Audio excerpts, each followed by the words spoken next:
C'est une nouvelle importante pour l'INTEM et le Mali. La réélection de Yacouba Katile et la composition du nouveau bureau semblent indiquer une continuité dans la direction syndicale.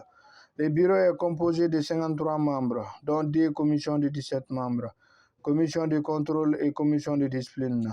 La présence du ministre du Travail à la cérémonie souligne l'importance du dialogue social dans le pays. C'est samedi 27 avril 2024 au Centre international de conférences de Bamako. Camarades congressistes, et revenant aux résolutions et recommandations, en dépit d'une réelle pertinence, on en distingue qui méritent des éclaircissements sur leur faisabilité ou sur leur insuffisance. On en distingue aussi qui sont venus fort légitimement car les flous syndicales qui nous cernent semblent voulus, entretenus pour nous abrigander dans un ensemble disparate. Nous devons l'assainir en les mettant dans le cadre normatif qui sied.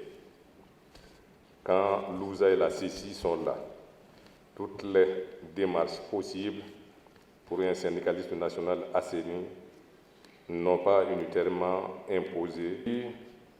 Nous nous employerons avec les syndicats de branche pour leur traitement radical. Des projections n'admettront donc pas des stratégies approximatives. Tout en félicitant l'ensemble des dirigeants pour la sérénité des débats, l'esprit de responsabilité générale, je vous remercie pour m'avoir renouvelé votre confiance à la tête de notre grande centrale syndicale du NTM.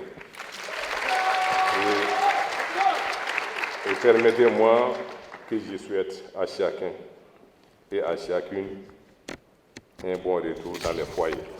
Bon, moi, mon impression, vraiment, elle est grande. Elle est grande parce que Yacouba Katile, c'est une personne de la qualité. Raison pour laquelle nous avons renouvelé notre confiance toujours à lui et nous soutenons toujours sa qualité. Et durant ce nouveau mandat, nous sommes disponibles. Le bureau régional des travailleurs de Mopti sont disponibles de les accompagner. Et dans son premier discours, qu'il a dit, c'est la solidarité entre les syndicats. Donc moi, je partage la même idée et nous sommes prêts à les accompagner. Maintenant, sa reconduction, comme je l'ai dit, ne m'a pas surpris. Lorsqu'on essaie de voir sa venue au niveau de l'Union des travailleurs du Mali et les acquis qui ont été faits de son arrivée à maintenant, reste à tout dire.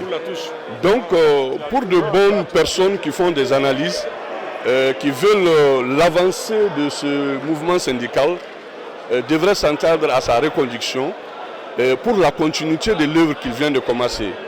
Peut-être maintenant, en faisant venir à côté de lui de nouvelles personnes, de jeunes personnes disponibles, pouvant au moins apprendre avant la fin de ce mandat et pouvant prendre le relais dans les jours à venir en vue de continuer le mouvement syndical en République du Mali.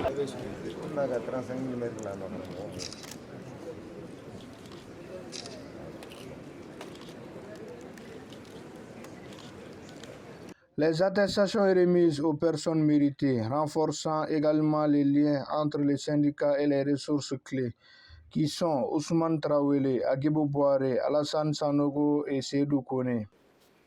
C'est un plaisir pour moi de présider ce soir la cérémonie de clôture du 14e congrès de l'Union nationale des travailleurs du Mali.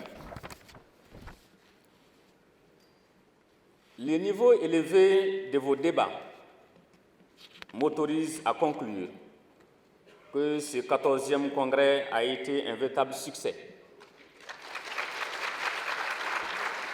Ceci est à votre honneur. Je voudrais profiter de l'occasion qui m'est ainsi offerte pour féliciter les membres du nouveau bureau et leur souhaiter beaucoup de courage dans l'accomplissement des tâches qui les attendent. La réélection de Yacouba Katile à la tête de l'INTEM montre la reconnaissance des contributions individuelles. Cela témoigne de l'engagement continu envers la défense des intérêts des travailleurs et du dialogue constructif avec les autorités.